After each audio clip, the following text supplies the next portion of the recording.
Welcome to Relationship Mastery, a podcast for those who want to learn how to master the art of creating happy, healthy, and loving relationships. Please join me, Adey-Jones, and my co-host, Barry Selby, each Tuesday at 1 p.m. Pacific for a lively and informative conversation on everything to do with relationships. Welcome, everyone. Hi, Barry. Good to see you again. Hi, Dale. Good to see you too. This is going to be a good conversation. Yeah, really. It's very up for me right now, or was, I should say. So the reason I wanted to talk about this is because I had an invitation about a month ago by some former TEDx organizers who are creating this new platform called Speak, and it's an invitation-only opportunity to speak on a large stage in New York. And as grateful and as flattered as I was for this speaking coach that I had been working with, who introduced me to the organizers, there was a part of me that was, oh, when are you going to do it on the West Coast? Oh, next spring of 24. I'll be ready then. And then there was another part of me was like, no, say yes now. This is a fabulous opportunity and just take it. But, as many of us know, the fear of public speaking is, I think there's like, what is it? Death, divorce, public speaking, something. I mean, it's huge. This fear we have. Yeah. The way I've heard it is that for women, public speaking comes behind death and childbirth, but for men, it comes ahead of them or something, or the other way around. There's some joke about how it's like death and childbirth are very high up on the list, and public speaking is at the same level. So definitely, yes, not an easy one. Yeah, well, yes, that's an interesting comment there. Let me think about that. Having not died, but certainly given had a Yeah, children. I've But done neither. So. yeah, but anyway, the bottom line is it's very high, and it certainly was one of mine. It was, fear of being. I mean, mine was even more than just fear of public speaking. It was fear of being seen, fear of being heard. Most of my life spent hiding out, playing small for a number of reasons, which I've shared on here. And so this opportunity was really amazing on two levels. It was obviously it was a fabulous opportunity to share my work and to reach a wider audience. And I always say my objective is to give hope to people that they can overcome their childhood trauma, and that there's nothing you can't heal from. There really isn't. So hope and healing is my message. And my talk was self-love, overcoming codependency and narcissistic abuse. But the reason I wanted to talk about limiting beliefs today was because I'd always had this limiting belief that I can't talk in front of it. I mean, I've done it on Zoom, don't get me wrong. I've actually talked at conferences and with hundreds of people at them. But there's something on Zoom that is very different from standing on a stage with a spotlight on you, with a mic, with a big audience in front of you. That there's a security when you're on Zoom. Plus, you can have cheat sheets. So, and the way they do this speak is like they do TEDx talks. They want your script ahead of time, and they want you to learn it verbatim. I mean, literally word for word. And a 10-minute speech averages about 1,500 words, and my 64-year-old brain was never good at memorization, even when I was younger, and age has certainly not helped it. So I was like, oh my God, this is so hard to do. I'm going to blow it. I'm going to walk out there. I'm going to forget everything. And miraculously, I did not, because I've done so much work on myself that I was able to do it. And the feeling you get when you overcome a limiting belief that you have carried all your life is unbelievable. And nobody can ever take that away from you. So that's really why I wanted to talk about this today. But enough of me, Barry. I would like you to share some of your limiting beliefs that you've overcome and how it felt and how it impacted your life. What's interesting because I realize a lot of those limiting beliefs, I don't think I remember much of them anymore because they're no longer impacting me. But since you talk about public speaking, I'll bring up, as it was one of my own journeys many years ago. Because as I talked about before on the broadcast before, went through bullying in high school, and so my comfort being visible wasn't very high either for my own reasons. Yours were different from mine, but we both had that experience of feeling like it wasn't safe to be seen, so to speak. So I carried that through most of my younger life. And when um, I had, what's the word I'm looking for? I had teases of being up in front. Like I had glimpses of where I could do that, and I started learning, and then something happened, didn't happen. Like I was looking to learn to do speaking in this environment, and then the organization stopped doing it, or something like that happened several times. So I didn't really resolve or break through or um, eliminate that limiting belief for quite a while. I think I've shared this before on here. I think I have anyway. If not, here's a repeat. Um, I've been going to Agape Spiritual Center, my spiritual center, for almost 30 years now. And I became a practitioner at the end in 2000, which is a licensed spiritual counselor, professional counselor, so to speak. And part of the requirements of being a practitioner is you spend time doing certain roles in the church, or spiritual center, I call it church for shorthand. So we'd be in the prayer ministry, praying for people. We'd also hold vigil for services. And also, we would take turns being on stage in the opening part of the service on Sundays. Actually, we used to do on Wednesdays too back in the day. And so being on stage meant that you would be up there 3 Sundays in a row. One would be where you'd lead the meditation before the main service. The second week, you would be on stage pretty much at the beginning to do like affirmations and the purpose statement, something like that.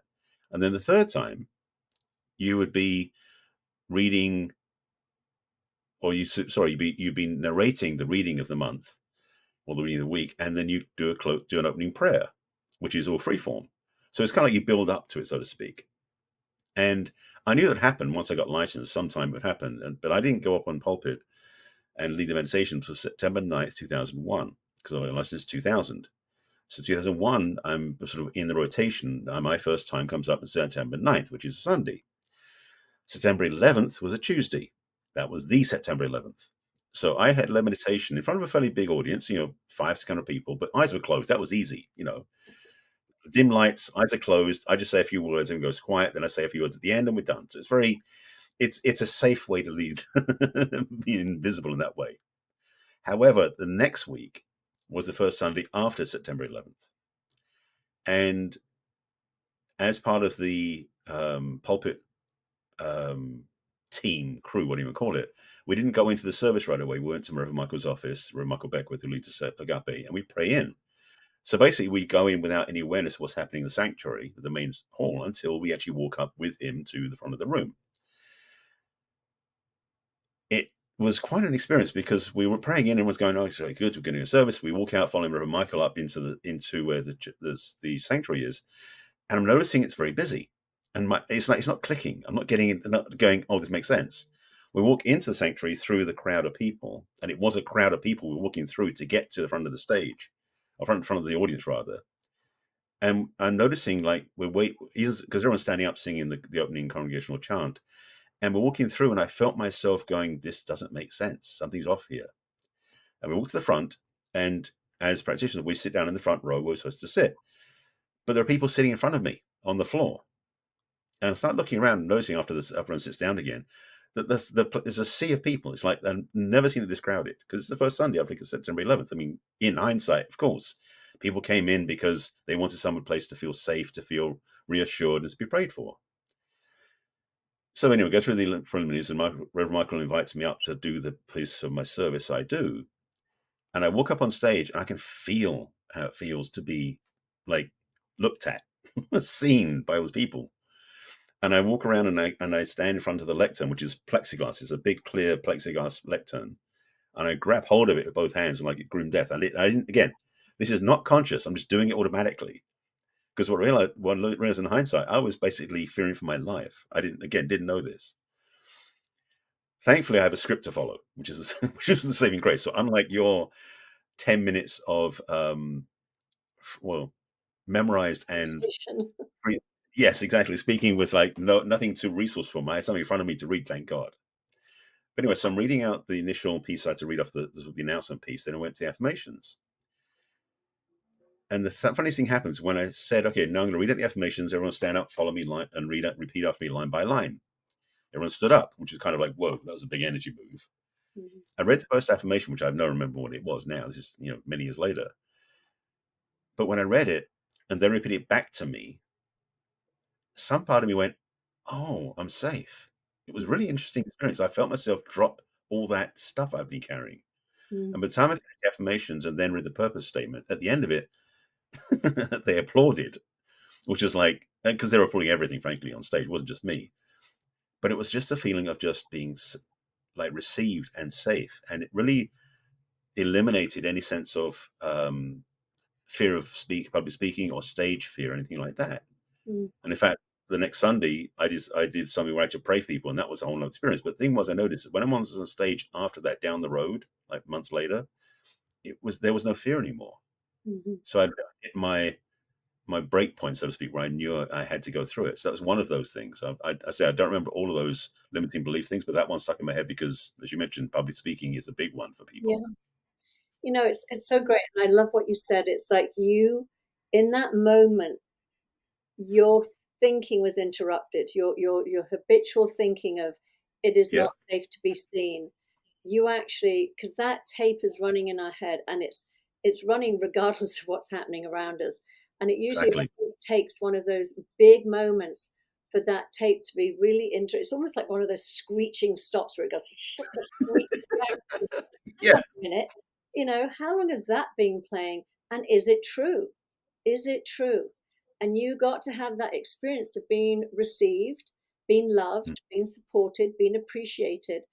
And yeah, and the same thing with me, the applause afterwards, the comments from the audience, like, oh my God, that was great. And then fortunately they had the audience participants, rather, the people that were attending, they had the chance to fill out a questionnaire if they want, about how they experienced the talk. Were they inspired by it? Was it motivational? How was it delivered? And it was pretty phenomenal. It was like, because I think in the moment I was very present. I managed to ground myself before I went out, really stay focused on what I was there to do. But again, you're sort of, you're not fully taking in what's happening. You still can walk off stage and go, well, okay, I didn't blow my lines. I managed to, deliver what I wanted to deliver. But I hope it had the impact I hoped it had. And so having that feedback and having a rating system was pretty incredible afterwards. I yeah, got that's I, awesome. my lowest score was 98%. I was like 100%, 100%. So it was really affirming. And that's why I wanted to talk about this today, is how many of us don't get to, consciously walk through our fear, walk with our fear. I used to think I had to wait till I overcame my fear before I did anything. Then I read that Hmm. fabulous, I think it's Susan Jeffers' book called, Feel the Fear and Do It Anyway. And it was Yeah, revolutionary to me. This was years ago. And I remember thinking, what? You mean other people have fear and they do it anyway? I thought we all had to wait till we were, overcome our fear, then we get busy doing things. And right. so what I keep wanting to point to is, when you actually do something, even though you have the fear, you do it anyway, and you get the feedback, the validation. For you, it was the validation of people really appreciating. For me, it was getting well, certainly the overcoming my own fear feeds you. That feeds you. But then when you get the feedback that you not only just overcame your fear, but you did really well and you impacted somebody, it's such an incredible gift. Yeah, And so you get this sort of inside validation of, oh my God, you really faced a fear. And then you get the outside validation on top of it. It's just huge. So for all right. of you out there, I really encourage you to, as Susan Jeffers would say, feel the fear and do it anyway, because you get such, like you said, you said you were not afraid to do public speaking after that event. I know that is a fear I've conquered. When you get to Right. stand up in front of hundreds of people, that's a fear that's conquered. Maybe if I have to stand up in front of millions of people, then maybe the fear might resurface again. But I know how to deal with it, and I know it's just my thinking. I know for all Yeah, these, it is purely just my thinking, and we've been telling ourselves stories for years, often unfortunately based in some type of childhood trauma. That these are things we need to be afraid of, we need to protect ourselves against. And when we realized that that was a survival mechanism as a child, it helped then, but it's hindering us now. Yeah. absolutely. That's interesting. First of all, be careful what you ask for. Millions of people might be on your future. You don't know. But speak to that point because we are talking about relationships in our podcast. Hmm. The thing about limiting beliefs, and this is one we're definitely going to talk into, is what limiting beliefs we carry from childhood that impact our adult relationships. Hmm. Because yes, we're talking public speaking. That's just a teaching point or an example of what we're talking about. But really, Just to say one thing, Barry, that please, we also talk on this show about, I think primarily, which is the relationship that we have with ourselves. So well, that's the secret. there's no secret here. So that's what I'm talking about. Is Yeah. it's when you can transform the relationship with yourself by Hmm. letting go those limiting beliefs, then of course you show up in all of your relationships on the outside from a healthier place. So Right. So yes. here's the thing. A couple of things to drop in there for you because exactly the point. You're right on. You're way ahead of me in that sense. This is the thing, is that our relationships we grow up with, and this is the thing I notice a lot, and I definitely have it for myself. Remembering when went back to my family, is that we tend oftentimes to act when we're an adult around our relationship, familiar relationships, particularly where it's uncles, aunts, parents, siblings, cousins, or whatever. We tend to take on when we go back to visit when we've lived away for a while the same patterning beliefs we had as a 5-year-old or a 6-year-old, even though we're an adult. And sometimes it takes a while for to go, hang on a second, that's not me anymore. But it's interesting that we still have those tapes, for want of a better word. I know for some people that's way before their time to talk about tapes, but we have those recordings of beliefs that are still playing along in our unconscious mind that are no longer serving us. And so I know the work you do, and same as the work I do with our clients, is oftentimes is to unpack and to start noticing what is it we're running as beliefs that aren't true anymore, because they're not. But we seem to keep catching or attaching to them value that is not longer valid. Yeah, yeah, exactly. And so they're so unconscious to so many people. People just say, "Well, it's just the way I am. This is my thing. This is how I am." And I have another story I really want to share because Sure. it really emphasizes again this sort of story we tell ourselves. And Hmm. for years, I always told myself that I was claustrophobic. That was just the way it is. And a few years ago, I think it's probably about 2016, 2017, I was lying on a beach in Ibiza with my sister, and we were looking out at this. It was a gorgeous little bay, tiny bay, and there was these little boats, little I don't know, they're like little canoes up on the beach. Hmm. It was not a busy. It wasn't in the midsummer, so it was hardly anybody there. And she was saying to me, she said, "Oh my God," she goes, "last week I came here with a friend of mine, and we went out on those little boats, and we went just beyond the bay. And it's a tiny bay, it wasn't big, but she said, and there's a cave, and you go into it, and you go through this tunnel, and then you come out into this giant, great big cave with this shard of light shining down, and it's almost like a laser beam, and you get to see all these gorgeous fish below." And she was saying to me, "Well, it's a shame you'll never experience that because you have claustrophobia." And I was lying on the beach, and I had just really been, well, I'd come across the three principles in 2009, but I was seriously like studying with the Pranskys and Dick and Bettinger and a few of those other old school three principles teachers. And I was really thinking, well, if this is really just thought, and I'm just been telling myself that I'm claustrophobic and I can tell myself anything I want, Right. let me see if that's true. So I said to my sister, "Let's get on the boats and go." And she was like, "No, no, no, I know you. You're gonna panic, you're gonna pull me off my boat, and you're gonna have a freak out." And anyway, the bottom line is to rush through it. We went out, we did it. I absolutely just kept telling myself that the story of being claustrophobic was just a story, and I could rewrite that Yeah, anytime I want. And I got to go through the tunnel, and it's so low on your head, you have to lie either flat on your back or flat forward. It's that low. You can't sit up right. in your little canoe and get through it. And so, you know, I'm thinking there's bats there, there's spiders, there's everything within an inch of my nose. But I got through and I had this experience, and we managed to sort of get out again. And I by the time I got back to shore, I was like, wow. I mean, wow. If that had happened like a year or two earlier, I would have just said, no, you're right. I'm claustrophobic. I can't do that. But I got to experience something that I never would have experienced if I kept listening to that story. I'm claustrophobic. Right. And I share that because it was such a, again, a massive point in my life. It was demonstrated very clearly to me, oh my God, we can challenge these beliefs, these limiting Absolutely. beliefs that are stopping us from experiencing so many beautiful things in life. Yeah.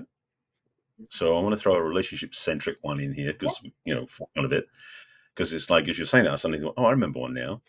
And I've used it in my teachers a lot because it's one of those principles that I talk about, in that we are imprinted and we take in life as again, talked in a podcast many times about this, about how we get imprinted when we're very young, and we take on beliefs, we take on rules, we take on understandings, in quotes, of what life is about based on what we observe from our families.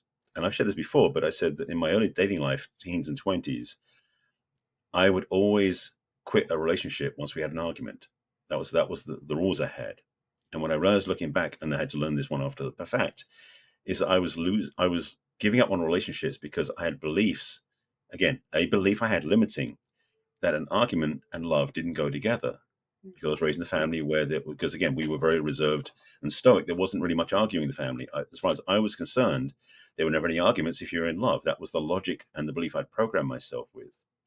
Not consciously, just totally unconscious. So my dating life would be disrupted by having a wonderful relationship, wonderful connection, great love for a month, 2 months, 3 months. Pretty much it was about 3 months each time at most. Would there be an argument, something would go wrong. And I'm not saying whether I was in fault or not. That wasn't the relevant piece. Yeah. But what was relevant was that I quit, because I had this thing that I gave up because, like, well, if we're arguing, there can't be any love. That was the rule I had. Yeah. And so I have since thankfully healed that pattern, changed that pattern, released that pattern. But it's those sort of beliefs that we carry as adults without realizing it that are still running. They're like tapes, as I said earlier. They're like running as recordings that still impact and affect our dating and relationship choices. Yeah. So I know for a fact we have those because I've lived it myself. No, exactly. And I love what you're saying. And it's so true. And, some of them are imprinted on us, and some of them are really due to a life experience we had that a part of my not wanting to be seen and heard, especially on a stage, was due to an earlier event, which I won't go into right now because it's a long one. But I'll bring it up again. I mean, I will bring it up because it's very important, and it's about shame. And I would love to do a show about shame. And Yeah. it might even be the next show we do right now, but I next think. week.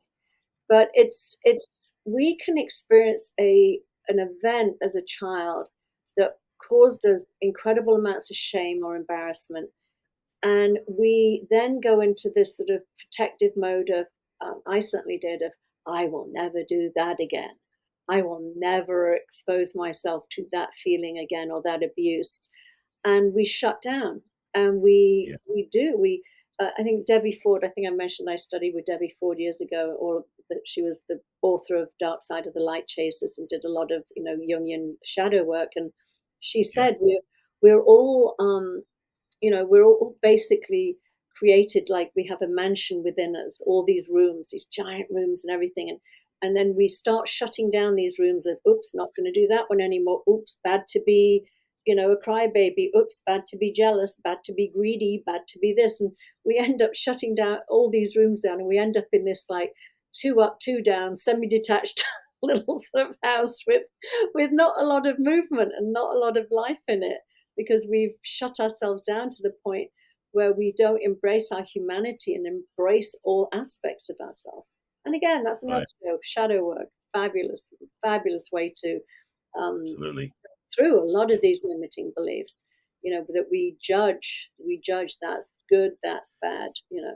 So, but again, when you were talking earlier, I was just reminded of, I think it was a Ram Dass quote when he said, "If you want to see how enlightened you are, go and spend a week with your family." It's like Hmm. they installed all the buttons. They know exactly which ones to push and what can take us right back to that infantile state where we're in that reactive mode. So, That's the thing is, for most of us individuals, we've moved on from our family. We've lived out in the world. We've had new experiences. We think we've changed. yeah, When we go back to our family, who basically seems to be like they're in aspect, they haven't changed. They seem to be stuck in time, so to speak, and that they're still running the same way of being. yeah, And I know when I've gone home to see family different times, I look at the same questions they ask me every single time, sort of thing. We came like, I know what they're going to say before we even walk in the door, hmm, because that's the position they've always been in, and they haven't changed. And so one of the challenges, in a way, is that you can't really go home and say with family again unless you're willing to notice the differences of where you don't fit into the same environment you came from. Because we do change, we evolve, we grow, ideally, and that's what this life's all about. hmm. You're bringing up a really good point too. In the speech I gave, I was very aware I was telling the family secrets, and Ooh. ooh, ooh, that was one of my fears about giving the speech, was like, ooh, the cat's out the bag now. Oops, I'm gonna piss a few people off with this one, and it was interesting, and I haven't, the speech hasn't come out yet. They're still putting it together. They do a very professional job. But I did Hmm. share the script with a couple of my siblings. And again, limiting beliefs. There's me thinking, they're all going to be pissed off. They're all going to think, what's she doing telling the world this? And I got incredible support from a couple of my siblings I was not expecting. And so again, I had this limiting belief. Oh my God, I've got to be in hiding. I've got to, keep the family secrets, not upset anybody, and not giving them credit that maybe they've grown and evolved too, and maybe it's okay to share this, and to the point where one of my sisters so beautifully said, "Oh my God, you've given me permission to. This is stuff I've never expressed before. I've shut down. I've pushed down." And you speaking it, you saying it has given me permission to look at it. And so, boy, when we can do that for each other, whether it's for our Yeah. clients or people that are just listening to us, to our speeches, or to our family members or our friends or our loved ones, anybody we're in a relationship with, that's just a beautiful gift. I absolutely agree with you. That's wonderful, and to have you share that your message impacted your sister in that way is such a beautiful share, that there is hope that we can change other people's lives when we change our own. Hmm. Yeah, So beautiful. So thank you for sharing that. yeah. Thank you. My pleasure. So I think we probably are done for today. But again, I have an inkling that shame is going to be our next show. Don't want to commit to it, but I think it's a wonderful one to look Coming at. soon. Yes, yes, coming soon for sure. Yeah, because again, it's a lot of our limiting beliefs that hold us back are due to a decision we've made that it's shameful to express this desire or this need, or whatever it is. So I think it's a good one to look at. I agree with you. We'll have to Yeah. dive into that one with our hip, which our waders on. Especially around me. I'm queen of shame over here, or shamelessness these days. Yeah, So shameless is much. exactly. Well, thank you, everybody. That was wonderful. Thank you for joining us, and join us again next week. Look forward to seeing you then. Thank you. Bye bye. Bye. We trust you enjoyed this episode and invite you to share this with your friends and loved ones. In fact, please subscribe to our Relationship Mastery podcast. That way you'll get each new episode fresh and shiny as soon as it is released. We'd love to hear from you as well, so go ahead and enter your questions and comments at relationshipmastery.show. Take good care. We will connect with you in our next episode of Relationship Mastery.